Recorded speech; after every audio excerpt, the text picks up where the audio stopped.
من خلاله الهدف الثاني ديال فريق الرجاء اللي كان عمليه واضحه على مستوى التسلل. الهدف الاول و اللي سجلوا اللاعب الحافظي، وهنا الهدف الثاني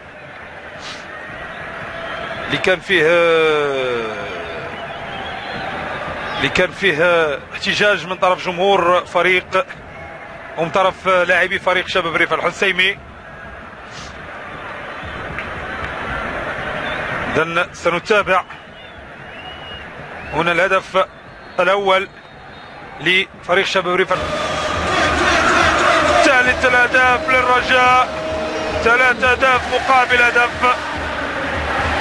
غادي نتابعوا الإعادة. علي معمر يسدد، وعبد الاله الحافظي صاحب التسجيل، صاحب الهدف هو الثاني له في هذه المواجهه. اذا كان هناك احتجاج على الحكم على اساس ان هناك خطا لديوب، والحكم شر بطاقه صفراء، ما عرفش من كانت البطاقه.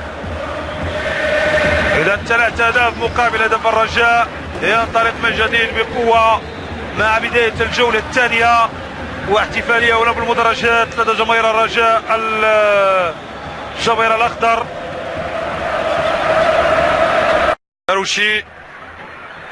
كاروشي في التنفيذ، كيرفع كره دائريه هناك داخل منطقه العمليات، تسديده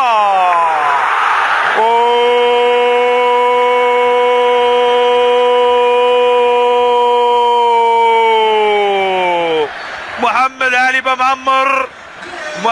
علي بمعمر يسجل رابع الاهداف للرجاء، وهو الهدف الاول له رفقه فريق الرجاء.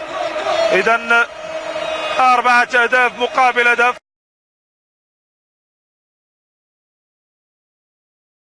حرك الجانب يلعب بوفاريني، لديه على الجهه اليسرى الان اللاعب مارتين كاوتيروسي، وادي انطلاق ايمانويل ماس يلعب كره عرضيه، فرصه للهدف الاول. جول